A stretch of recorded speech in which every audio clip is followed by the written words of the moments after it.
Well, it should focus now to the telecom space, and it was a day of a high-profile meeting. In the backdrop of the ongoing churn in the telecom sector, top executives from industry met with Telecom Minister Manoj Sinha earlier today.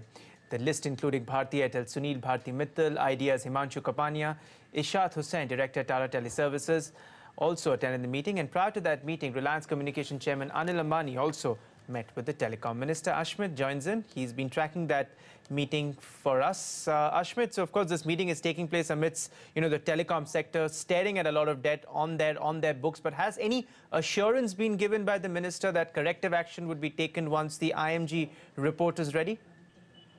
Well, I'll come to answering that question in just a bit. But first, as you rightly pointed out, this was the first time that the telecom minister is meeting the whole host of telecom companies and their promoters with respect to the debt crisis that they're looking at. Now, that is, of course, the diagnosis of the issue, that there does appear to be an urgent crisis with respect to the debt levels.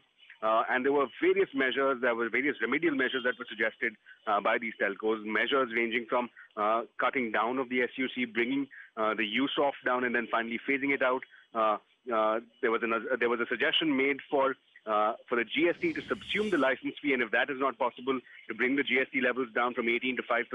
There was also an urgent request made by various incumbent telcos that the tenure of the spectrum deferred payments schedule, that should be extended by another 10 years.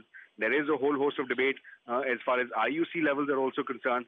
And these whole host of submissions were made before the telecom minister. Now, coming to answering the question raised, what is the DOT's position? What sources within the ministry tell us is that within a 30-day period, they will be finalizing their recommendations based on the submissions made by these telcos. What's also important is that sources have confirmed that if required, the telecom ministry will also be consulting the finance ministry on the viability of these suggestions. Keep in mind that SBI, which has one of the maximum exposure to the telecom companies, was also present in the meeting and gave the same analysis that there is an urgent crisis in the sector. So clearly, a 30-day period is what the DOT has on its hands to formulate a position. We will have to watch for the remedy and for the solutions and the recommendations that are put forth by the DOT. Back to you. Okay, a lot of suggestions. It's the recommendations and the final 30-day window that we'll be watchful for, Ashman. Thanks for joining in. 30 more days for some clarity.